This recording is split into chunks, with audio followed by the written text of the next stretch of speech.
जय हिंद साथियों, आप सभी का आपके अपने परिवार आसमा सिविल एकेडमी में मैं इशार अहमद आप सभी का एक बार फिर से पुरजोर स्वागत करता हूं और आशा करता हूं कि आप सभी स्वस्थ हैं और बिल्कुल मस्त हैं। मेरे प्रिय साथियों, आज हम पढ़ेंगे 9 अक्टूबर के इम्पॉर्टेंट करेंट अफेयर्स जो कि हमारे एग्जाम के लिए बहुत ही महत्वपूर्ण होने वाला है। तो वीडियो में शुरू से अंत तक बने रहें और अगर आप सभी में से कोई भी इस चैनल में नया है तो चैनल को सब्सक्राइब कर ले और पहले से अगर इस चैनल में है तो मेरे प्रिय साथियों इस वीडियो को शेयर जरूर करिएगा। तो चलिए अपना सत्र प्रारंभ करते हैं। आइए, आज की सकारात्मकता है जिंदगी का सफर जितना मुश्किल होगा मंजिल उतनी ही हसीन होगी। मेरे प्रिय साथियों, जीवन में अप एंड डाउन्स तो रूल है, आते रहेंगे जाते रहेंगे, लेकिन अगर हमारे सामने कठिनाई नहीं आ रही है तो ये मान के चलिए कुछ ना कुछ रॉन्ग नंबर लगा हुआ है। तो जीवन में कठिनाई ये आपके सक्सेस का प्रमाण है, या आपके कहा जा सकता है कि ये एक संभावनाएं हैं कि आप बेहतर करने वाले हैं और आपके साथ बेहतर होगा और आपको बेहतर मंजिल मिलेगी। आशा करता हूं मेरी बातें आप लोगों को समझ में आ गई होगी। तो चलिए अपना सत्र प्रारंभ करते हैं। आइए, विश्व में खाद्य तेलों का सबसे बड़ा आयातक देश कौन रहा है? तो भारत रहा है। विश्व में खाद्य तेलों का सबसे बड़ा आयातक देश। रोशनी देवंगन ने, शशि ने, यामिनी ने और सूर्या ने सही आंसर दिया है। मैंने इनका रिप्लाई भी कर दिया है। और हम लोग इतना तेल खा रहे हैं कि आज हम जो है बाहर से जो है हम क्या कर रहे हैं, आयात कर रहे हैं। और तेल जो है बहुत नुकसान वाली चीज़ है, तो कम खाया करिए, शरीर का ख्याल रखिए। बहुत ज़्यादा जो है कोलेस्ट्रॉल धीरे धीरे लोगों का बढ़ते जा रहा है, बीपी की शिकायतें आ रही हैं, तो ये उचित नहीं है। बीपी जो है धीरे धीरे मधुमेह का शिकार मतलब आपका बीमारी में तब्दील हो जाता है, मतलब शुगर हो जाता है। तो ये सब सारी चीज़ों से बचाव रखो और शक्कर खाना तो छोड़ ही दो। खास तौर से आपका तेल में भी जो है कमी करते जाओ, ठीक है। अब बोलोगे कि खाए तो खाए क्या, घास फूस खाए क्या? सर ऐसा नहीं है, बहुत सारी ऐसी चीज़ें हैं जिसको कम तेल में बनाया जाता है, तो ऐसा आप खा सकते हैं। विश्व डाक दिवस कब मनाया जाता है? तो कब मनाया जाता है? हर साल आज के दिन मतलब 9 अक्टूबर को मनाया जाता है विश्व डाक दिवस। भारत में 1786 में मद्रास में पहला डाकघर खुला था, सबसे पहला। अंग्रेजों के शासनकाल में यह डाकघर बनाया गया था। और जो है आपसे अगर प्रश्न पूछा कि सबसे पहला डाकघर जो है कहाँ बना था, तो मद्रास में भारत का पहला डाकघर बना था। 1766 में ये सेवा जो है शुरुआत हो चुकी थी, डाक पहुंचाने के। डाकिया डाक लाया, ऐसे आप गाना भी सुनते होंगे। तो वर्ल्ड जो है आपका डाक दिवस के रूप में मनाया जाता है आज के दिन, मतलब 9 अक्टूबर को, ठीक है। चलिए, भारत ने मालदीव को कितनी राशि की मुद्रा विनिमय सुविधा प्रदान करने पर सहमति दी है? मालदीव से कुछ महीनों पहले, महज 3 से 4 महीने पहले, आप ये विवाद सुनते रहे होंगे कि मालदीव के नवनिर्वाचित जो प्रधान हैं, जिनका नाम है मोहम्मद मुइज्जू, वो हमेशा भारत के खिलाफ बातें करते रहे हैं और भारत की जो सेना तैनात है हिंद महासागर में, उसके प्रति बहुत सारी बातों को वो कहते थे। लेकिन बात यही है कि एक मतलब कहावत है कि जो घर का होता है वो भूला भटका होता है, वो वापस घर में आ ही जाता है। तो मालदीव से बहुत पुराने रिश्ते हैं भारत के बेहतर, और $400 मिलियन के जो है वो आपका मुद्रा विनिमय सुधार प्रदान करने का जो है सहमति जताई है। टोटल 5 MOU जो है साइन किए गए हैं। यही है वो शख्स जो कि भारत के लिए गलत बोलते थे, लेकिन आज हमारे प्रधानमंत्री के साथ जो है हाथ मिला के गए हैं और अच्छी साझेदारी जो है, अच्छे मतलब सपोर्ट जो है उनको भारत से मिला है। और भारत की हमेशा से यही परंपरा रही है कि अतिथि देवो भव, वसुधैव कुटुंबकम, मतलब कि विश्व जो है वो हमारा देश पूरा का पूरा घर है। तो हम ये मान सकते हैं कि हमारी ये जो भारत की अखंडता और धर्मनिरपेक्षता ये प्रदर्शित करते हुए मोदी जी ने जो है इनके साथ जो है सहयोग शामिल किया है। मोहम्मद मुइज्जू बैठक किए और भारत और मालदीव के व्यापक आर्थिक समुद्री सुरक्षा पर साझेदारी का दृष्टिकोण इन्होंने अपनाया है, ठीक है। जैसे कि आप देख सकते हैं दोनों नेताओं द्वारा निम्न परियोजना का शुभारंभ का उद्घाटन किया है। जैसे कि आपका पहला है कि national payment corporation of India के द्वारा रुपे रुपे कार्ड इन्होंने स्टार्ट किया है, मतलब भारत और मालदीव में ये दोनों उपयोग किया जा सकेगा। उसके बाद है आपका भारतीय मदद से जो इनका रेलवे रनवे बना है जिसका नाम है हनी माधु अंतर्राष्ट्रीय हवाई अड्डा, इसका भी उद्घाटन किया है वर्चुअल रूप से। और 5 MOU जो है साइन किए गए हैं। भारतीय रिजर्व बैंक मालदीव मौद्रिक प्राधिकरण को 400 मिलियन मुद्रा विनिमय सुधार प्रदान करेगा। National college of policing and law enforcement के बीच में सहयोग हुआ है, मतलब कि पुलिसिंग और लॉ के क्षेत्र में एक दूसरे को सहयोग करेगा। केंद्रीय जांच ब्यूरो और मालदीव के भ्रष्टाचार विरोधी आयोग एक साथ काम करेंगे और जो भ्रष्टाचार हो रहे हैं उसको दूर करेंगे। राष्ट्रीय न्यायिक अकादमी मालदीव में न्यायिक आयोग के बीच समझौता हुआ है। खेल और युवा मामलों में भी जो है एक दूसरे के देश जो है एक दूसरे को सहयोग करेंगे। एक दूसरे को क्या, भारत ही सहयोग करेगा, ठीक है। मालदीव की बात करें तो ये हिंद महासागर में स्थित एक द्वीप समूह है। माले इसकी राजधानी है। यहाँ मुद्रा जो है वो रुफिया चलता है, रुपया को वहाँ प्रोनाउंस करते हैं और कुछ नहीं, ठीक है।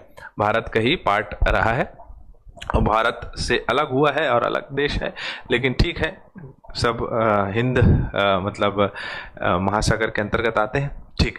चलो, ओलंपियन और कॉमनवेल्थ गेम्स में की कांस्य पदक विजेता जिम्नास्टिक रही है, इन्होंने संन्यास की घोषणा की है। क्या नाम है इनका? तो इनका नाम है दीपा कर्माकर। ये ऐसी जिम्नास्टिक रही है जो भारत की पहली जिम्नास्टिक रही है मेरे प्रिय साथियों। इन्होंने जिम्नास्टिक के क्षेत्र में काफ़ी व्यापक और जो है अच्छे काम किए हैं। पद्मश्री मिला है इन्हें, अर्जुन अवार्ड मिला है इन्हें, और जो है पद्मश्री इनको दिया गया था, और आपका ध्यानचंद पुरस्कार भी, मेजर ध्यानचंद पुरस्कार भी मिला है इनको। स्मॉल वंडर के नाम से इन्हें जाना जाता है, इनको उपनाम की संबोधन दिया जाता है स्मॉल वंडर। इन्होंने संन्यास की घोषणा कर दी है। 2016 में कांस्य पदक जीता था इन्होंने रियो ओलंपिक में। परिसंघ और मोहर 2001 में अपनाई गई है। ध्येय मानवता इसका मतलब राष्ट्रमंडल खेल का जो ध्येय वाक्य है, मानवता, समानता और नियति। मुख्यालय लंदन संयुक्त राष्ट्र राजशाही क्षेत्र में है। राष्ट्रमंडल सचिवालय जो अगर देखें तो इसके जो प्रमुख है वो है माइकल फेनेल ओजे, ठीक है। चलिए आगे बढ़ते हैं। अगला है, हाल ही में किस मंत्रालय ने पानी के कुशल पुनः उपयोग को बढ़ावा देने के लिए जल ही अमृत कार्यक्रम शुरू किया है? तो किसने चालू किया है? आवास एवं शहरी मामलों का जो मंत्रालय है, यह आवास एवं शहरी विकास मंत्रालय के द्वारा इसे जो है आपका क्या किया गया है, आपका चालू किया है। बेसिकली ये सीवेज प्रोग्राम है जिसमें जल का पुनः उपयोग को जो है बढ़ावा देने के लिए, जैसे कि हमारे छत्तीसगढ़ के बिलासपुर में भी सीवेज प्रोग्राम चला था लेकिन वो असफल रहा।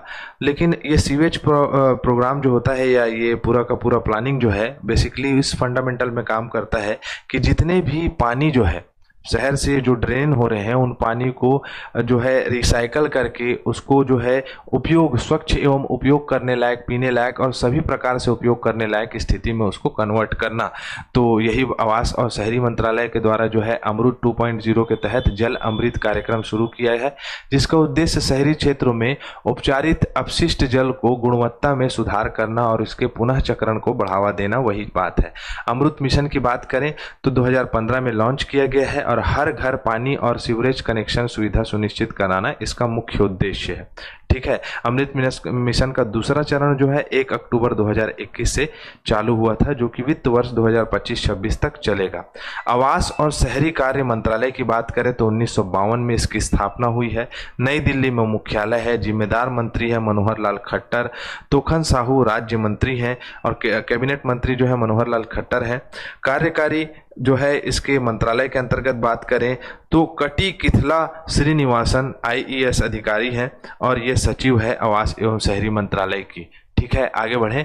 DRDO ने अक्टूबर 2024 को किस स्थान पर चौथी पीढ़ी की बहुत कम दूरी वाली वायु रक्षा प्रणाली का सफलतम आपका परीक्षण किया है? तो कहाँ किया है?